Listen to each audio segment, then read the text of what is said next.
Our topic is what should be done with invalid Torah scrolls, and what if they're unusable? Uh, in uh, in the standard Hebrew terms, Sifrei Torah Psulim, Apostle Sifrei Torah. What should it be? What should be done with it? And what if they're unusable? Now, standard practice, and I've been asking around to try to get reports on this. Standard practice is that when a Sefer Torah is invalid, they put it back in the Aron Kodesh, but they put a gartel, they tie a gartel around it. Again, in an Ashkenazi Sefer Torah has what we call in Yiddish a mantle. It has that fabric that's around it, fabric covering. Underneath the fabric usually is a cloth tie, and with a puzzle Sefer Torah, they roll up the Sefer Torah, put on the cloak to the Sefer Torah, and then they tie it around. Now the question is, that almost universal practice, is that so simple? So the answer is that it was not so simple, and this was something that was asked to the Noda B'Yehuda, to Rabbi Cheskel Lando of Prague. Now I'll mention that one of the things that is done with these Pasul Sifrei Torah was that on Simchas Torah, when they dance with the Sifrei Torah, they're taken out also along with everything else, and so they are danced with. So the question is the common practice okay? Now, the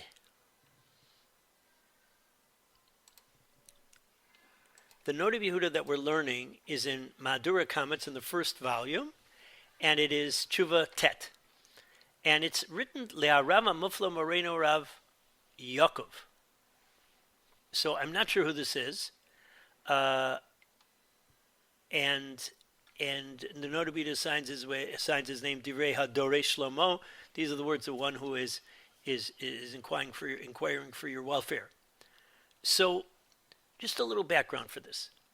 There's two main Gemaras that seem to impact on this.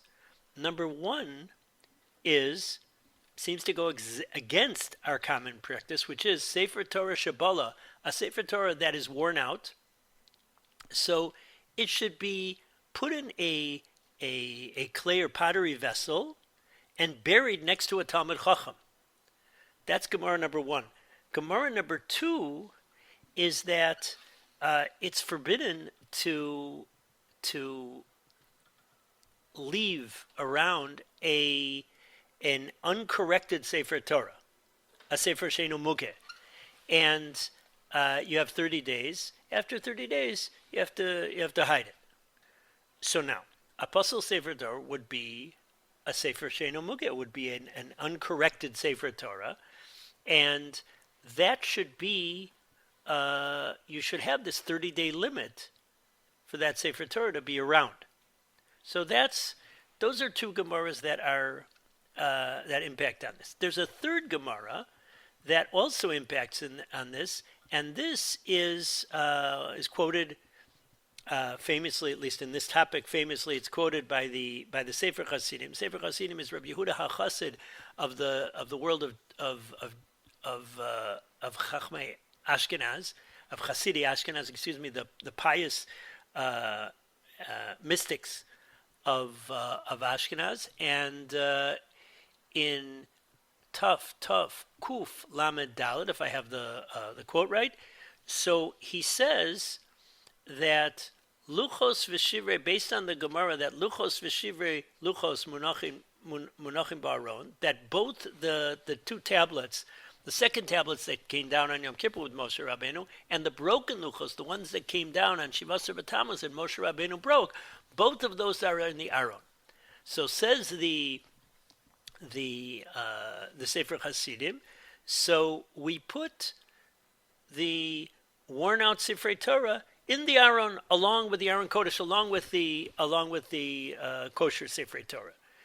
That's what he says. However, he makes a point of saying that we should not put Yeriot, psula. But if there's just like one parchment page of the Sefer Torah that is invalid, that should not be put in the Aron Kodesh. Okay. Now let's have a look at the tshuva itself, and the topic will emerge. What you ask about invalid Sifrei Torah that are not fit to be corrected. Now, if you have a Sefer Torah that needs one correction, your Kriyas HaTorah and Shabbos, they catch a mistake, they pull it out, pull out a new Sefer Torah. Okay, so you correct the mistake, everything's fine. If there's a number of mistakes, if there's a lot of mistakes, so at a certain point, a Sefer Torah becomes so impossible to fix. Now, there are extreme examples of this. When I was asking around people if they ever saw such a thing as a Sefer Torah that was buried with a Talmud Chacham as opposed to being put in the Aron Kodesh, so somebody said that they once saw such a thing. There was a Sefer Torah that was the victim of a fire, and so that Sefer Torah is ruined to the point, unfortunately, that it can't be used anymore, and you can't fix it. Or you could have a Sefer Torah that is so old. Just a minute, let me see what.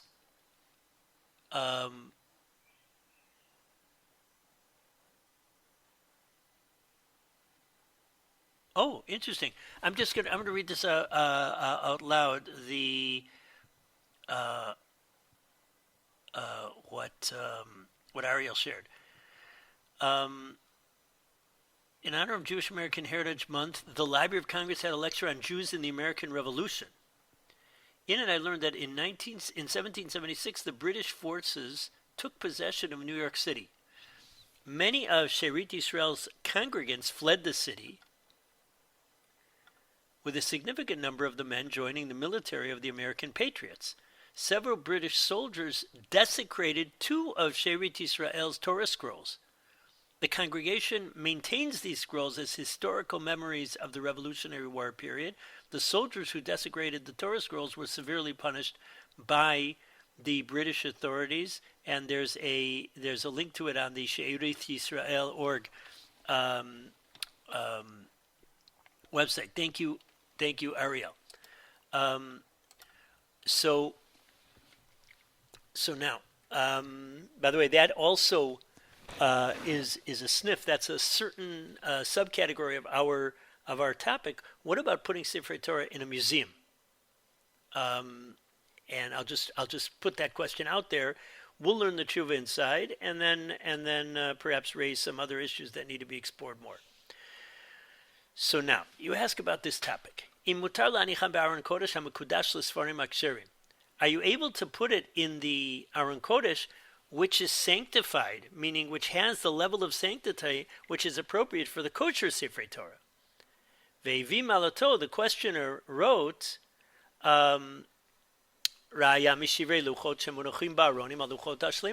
you brought a proof from the broken luchos which were put in the Aron Kodesh along with the complete luchos, and as I mentioned before, and that's one of the things that people who reacted to this Note of Yehuda mentioned, the Sefer Chassidim mentions that explicitly. V'shuv dacha ki hashivrei luchos haya be'em kedushai yisera shayu ma'aseh yedei HaKadosh Baruch Hu b'atzmo. The broken luchos, you can't bring any proof for the broken luchos for our Apostle Sifrei Torah that they should be allowed to be kept in the Aron Kodesh because those luchos were made by the hands of HaKadosh Baruch Hu, so maybe they had a special sanctity that was never paralleled in world history. Hadchia shelo eino dechia. Your rejection of that proof is not a good dechia. Why? So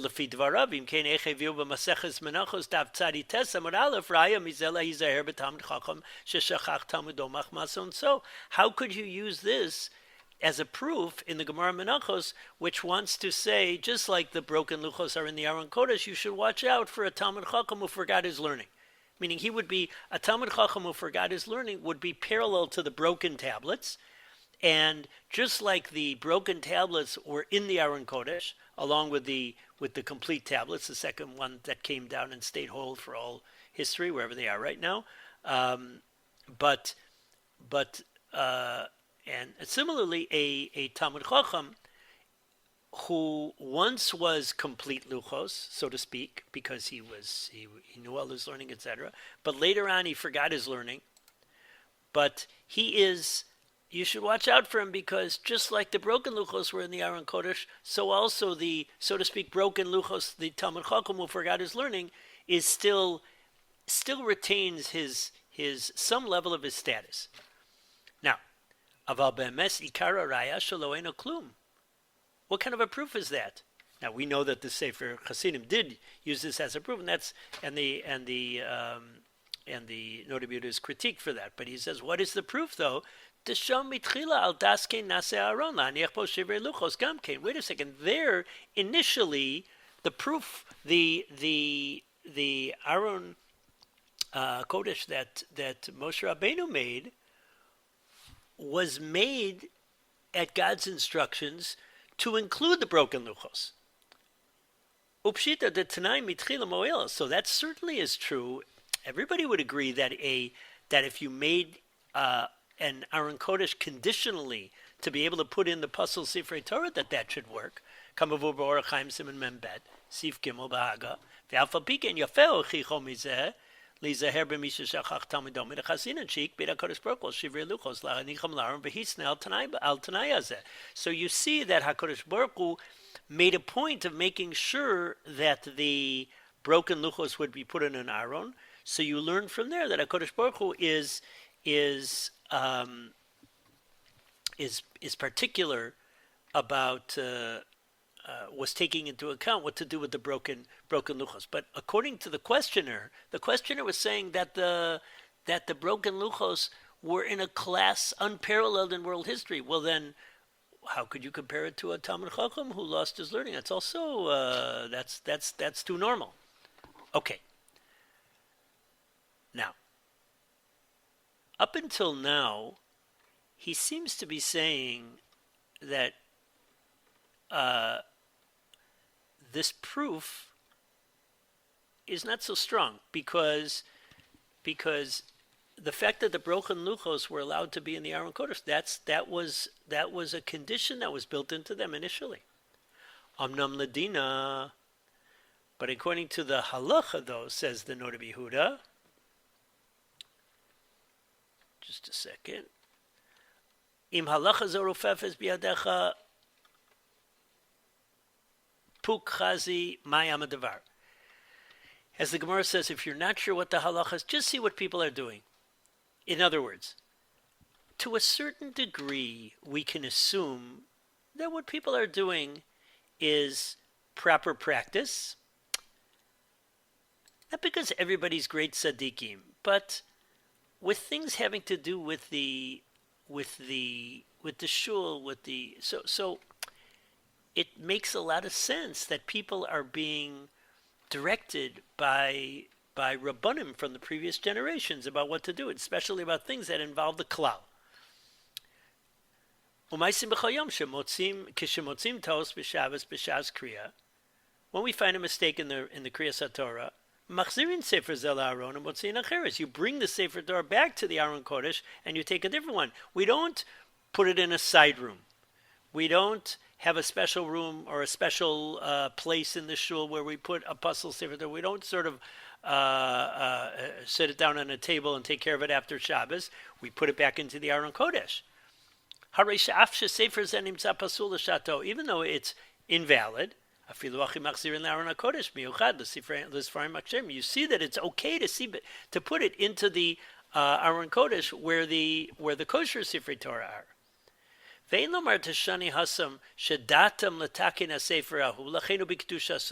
Don't tell me that the only reason why that's okay is because they intended to correct it, so it still retains its kedusha. But the question, the Sfarim, the Sefer Torah that are totally worn out and are not repairable, So einam ruim od letaken. They're not fit for correcting at all. So the questioner, the Noda Yehuda says, don't reject what I'm saying based on the common practice of taking a Sefer Torah when we have where we find a psul and putting it back into the Aron Kodesh. Don't say there's a difference between when we intend to correct it and we don't intend to correct it.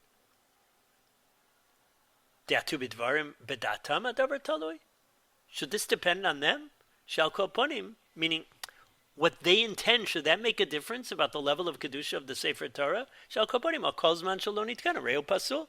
When it's not fixed, it's pasul. And as we mentioned, the Rambam seems to say that a pasul Sefer Torah doesn't have, isn't kosher, doesn't have Kedusha Sefer Torah, it's like a chumash.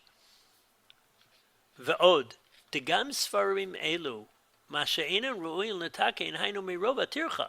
Plus, the fact that we can't fix it. What does it mean we can't fix it? That it's very, very hard to fix it. If they would want to expend a lot of money so they could fix it. Again, he's not talking about the Sefer Torah that was charred in the fire or something that's really unusable. But when we talk about a Sefer Torah, you take it to the Zohar, no, you can't fix that. What does he mean you can't fix that? You could fix it, but it would end up costing just like a normal writing a new Sefer Torah. The expenses would be better, would be more than you would gain. It's because the cost of correcting it would be such that they don't fix it. And let's say after X amount of years, for some reason the ink was such an ink that the letters are starting to crack. So to go over every letter in the Sefer Torah is something that would cost as much as writing a new Sefer Torah. So they just don't do it. Okay.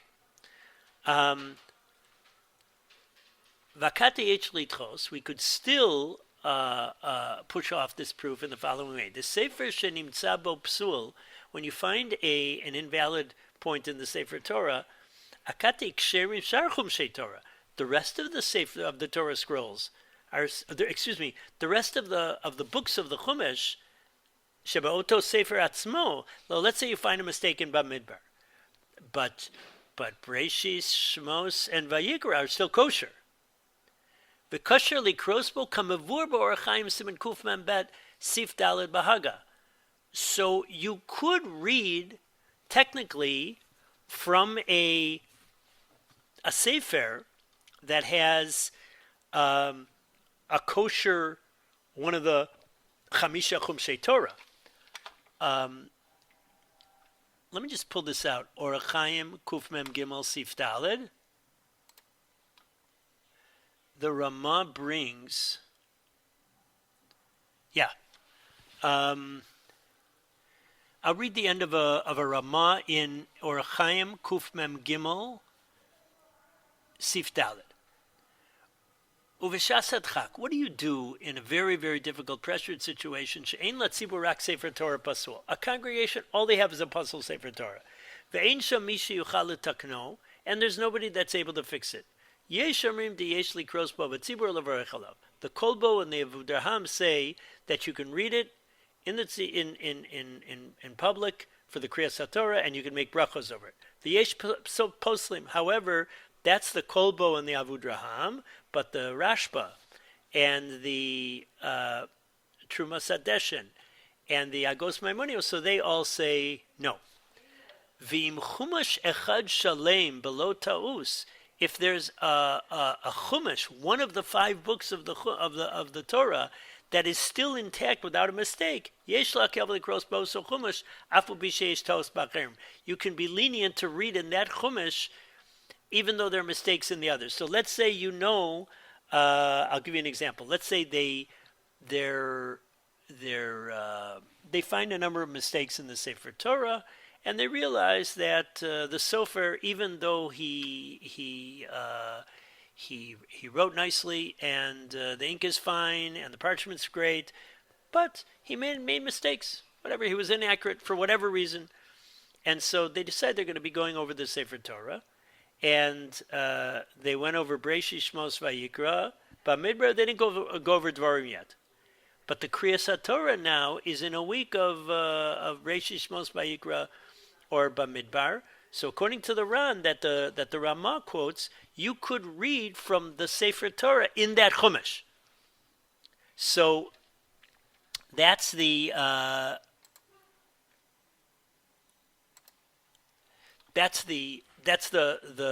Ramah that he's referring to.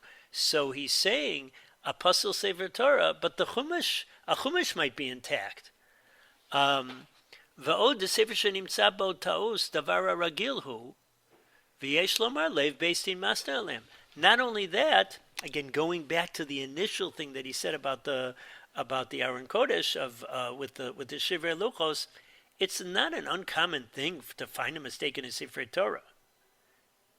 And it could be Lev based in Masne Alem. Initially, every Aron Kodesh is made in a way that, with the intent of, if a Sefer Torah becomes puzzle, it will be we're making it with the level of kedusha that would make it also for the puzzle Sefer Torahs that are put in there for a correction. Mikor makom nirali lahakel. It seems to me to be lenient. V'yesh li smach b'divrei Rashi Masechah Shabbos Kuf Vav Amud Bet b'divrei Maschel Pehei Osios v'kos of Rashi. Now, here we're talking about saving a Sefer Torah from a fire. So if it has 85 intact letters, fine. Zeh shir l'Sefer Torah shenimchak bo shenimchak o bala lios b'kedushaso. This is the shir. This is the amount of a Sefer Torah that is erased or worn out to retain its kedusha. U'minikasav lashon b'kedushaso mashma kedushaso mamash. So it sounds like it's still b'kedushaso. Mikol ze nirala nios daisi shein iser. It seems to me that it's not prohibited to put it back into the Aron Kodesh. Now, just a word on this. There's an article by Rav Asher Weiss on Pasal Sefer Torah, the status of Pasal Sefer Torah, and he has that language of the Rambam in a number of places. Maybe I'll just quote it. It's in his Shilas and Shuvas. It's in volume Gimel Siman Pei. So the Rambam says in 3 places, Sefer Torah kasher nohagim bo kedusha yaser v'kavod gadol. A kosher Sefer Torah, implying that a non-kosher, no. The next one is more explicit. It's in Perek Yud Halacha Aleph. Nimtzeis lamed she'esrim dvarim heim shebekol echad mehem posel Sefer Torah. There's 21 things that can invalidate a Sefer Torah. Vim nasebo echad mehem. If one of them is hareu kechumash min hachomashim shemalamdim b'hem atinokos ve'ein bo kedusha Sefer Torah. That's explicit. It's no different than a chumash. And finally, he talks about the chaseros and yeseros, extra, sometimes when you're supposed to put a vav or not put a vav, and those kinds of issues. And then it ends, but let's say that he wrote a parsha, he wrote the Shira Sayam, he wrote Az Yashir like standard writing, or vice versa. Hareza Pasal, it's Pasal. The Aimbo Kedusha Sefer Torah, it doesn't have Kedusha Sefer Torah klal. Ela kechumash min hachumashim shemalami ba'atinokos. It's just like a chumash that kids learn from.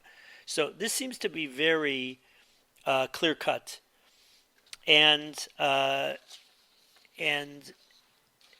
this spawns a discussion about all sorts of different practical nafkaminas about a Sefer Torah that's puzzle, including saving it from the fire. So on Shabbos. So the what Rav Asher Weiss says, that if you look through all the topic, the following klal makes sense.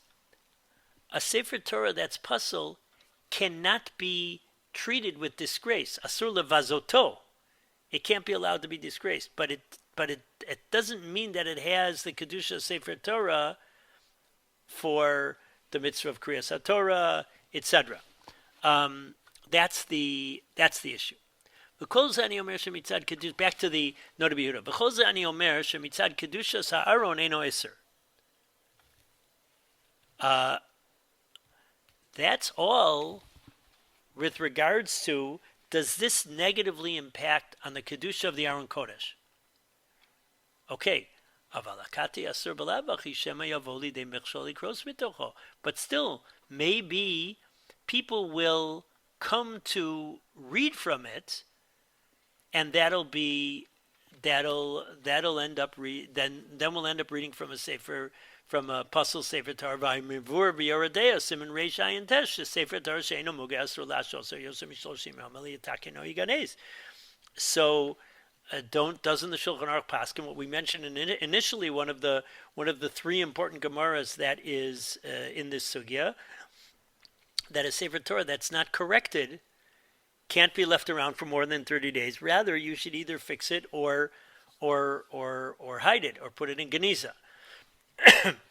So the Noda B'Yehuda says everything is fine in terms of kedusha Aharon Kodesh, but you're not supposed to be leaving a sefer Torah around, lest you come to a michshol, to a stumbling block, a mishap that somebody's going to read about it. Well, the reaction is to this Noda B'Yehuda is that's the source of our custom to put a gartel around it, or some people will put it in a special section of a relatively large Aron Kodesh. So these would be put in a special place where you know not to read that from them. So that's a way of solving that problem. And then he ends Ulerov hatirda akatzer divrei adorei shlamo, because I've got a lot of preoccupation, so I will write briefly the words of he who seeks your welfare. So the Noda B'Yehuda ends up saying that when it comes to the kedusha of the Aron Kodesh, it is okay to put a puzzle sefer Torah back into the Aron Kodesh. He relates to the Gemara that the Sefer Chasidim explicitly says you can put a sefer Torah that's worn out into the Aron Kodesh.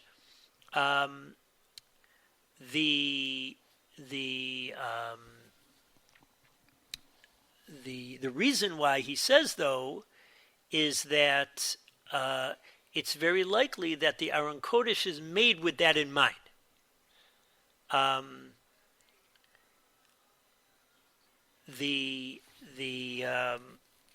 the two things that go against this are, what about leaving a sefer she'eno mugeh?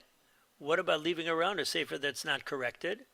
You've got 30 days to either fix it or put it in geniza. So he reacts to that. People say, why is this any less geniza than burying it? What's the difference between burying it in underground or leaving it in the Aron Kodesh? It's designated in a place. And when the Gemara says, again, the reaction against this is, and when the Gemara says that you're supposed to, which is something that the Noda B'Yehuda didn't relate to, but others relate to, that you're supposed to, that you a sefer Torah shebala, sefer Torah that got worn out, you put it in a pottery vessel and you bury it next to a Talmud Chacham. So that's not saying that you must do it. It's saying that you can do it, but you could also deal with it in some other way. You could put it in the Aron Kodesh, in a corner of the Aron Kodesh. Just I'll end with a well, I shouldn't end with something negative, but I'll end with a tragic. I'll mention a tragic anecdote that is brought by the Munkatcher Rebbe, that the Eshel Avram, who was one of the Meforshim on the Shulchan Aruch, but they differentiate between the Eshel Avram, the Pri Meganim's commentary on the Magen Avram, and the Eshel Avram, Rav Avram of Bochach. So he mentions that he came to there was a certain place so that and he saw that all these puzzle Sifrei Torahs were there in the Aron Kodesh. He said this is against the Gemara and against the Shulchan Aruch. So he buried them next to a Talmud Chacham in the cemetery, and they found, and then a plague broke out amongst the children, which is wild. And they attribute it to the fact that he wasn't to be doing he wasn't to be doing that because maybe those Sifrei Torah, for instance, like the Note of Yehuda mentioned, and like the Ramah brings from the Ran, maybe they have a kosher chumash in them. Maybe Breshis, Shmos, Vayikra, Bamidbar Dvarim. What are you putting that Sefer Torah totally out of commission? That's a Sefer Torah that might be usable. I saw it quoted in a secondary source, but I'm just wondering, part of this whole thing is because of the Simchas Torah, that we dance with the Sefer Torah, even the Puzzle Sefer Torah. So I'm just wondering whether that was part of this whole thing, that this minhag to allow Puzzle Sefer Torah to still circulate, albeit, hiding in the Aron Kodesh all year with a gartel around them and only being pulled out on Simchas Torah. But maybe that's part of the simcha of Simchas Torah, that we dance even with the puzzle Sifrei Torah, which are reminiscent of the Shivrei Luchos. So that's a suggestion that maybe that there's some special simcha to dancing with the Sefer Torah, even though it's puzzle. Anyways, that's and with that suggestion, that's the Note of Yehuda. Again, this is a topic which is dealt with later on by the Binyan Sion, by the Munkatcher, Rav Kukas at Tshuva, and Das Cohen. There's an article I found in a sefer by a Chabad Rav about Minhagim. And it begins with a letter of the Lubavitcher Rebbe, who said, this common custom is not so simple because it seems to be explicitly against what the Shulchan Aruch says to do. So that's an issue. But as far as I know, it's common custom, and I would love to hear if there's somewhere where they make a point of not leaving the Puzzle Sifrei Torah in an Aron Kodesh. That is what I wanted to share with you today.